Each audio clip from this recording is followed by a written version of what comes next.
Shpresoj shumë që ne t'i çojmë përpara punët e Shkodrës, punët e Qarkut, por mbi të gjitha, shpresoj shumë që Shkodra mos dali veç nga treni i fitores sonë në gjithë Shqipërinë. Shpresoj shumë që Shkodra ta ketë kapërcy atë problemin psikologjik që kishte fal këtyre 2 viteve. Se me thënë të drejtën, ma kanë zi jetën. Visha këtu, fol, kot, bum, humje, ik. Visha këtu, fol, kot. Edhe thosha, po mirë, më qarë njerëzish janë këta. Po si ka mundësi që jetojnë mes plerave? Si ka mundësi që jetojnë në këtë qytet që i ka më shumë se të gjithë qytetet e tjera të Shqipërisë, bekimet e Zotit, me lum, me liqen, me det, me mal, me fusha. Edhe këta janë si kur jetojnë në 90-ën. Si ka mundësi që të paktën nuk thonë, po mirë, hajtë ta provojmë dhe njerë këtë budallën e gjatë.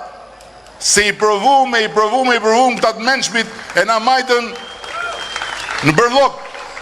Jo, komunizmi, lufta me komunizmin, rezistencën e komunizmi vdek me kohë. Edhe Shkodra i shërbente vetëm 2 njerëzve. Një të vdekuri dhe një të gjalli. Që sot ka vdek, po kujton se është gjallë. I pari Enver Hoxha, po ju betohem, Enver Hoxha matan në botën tjetër,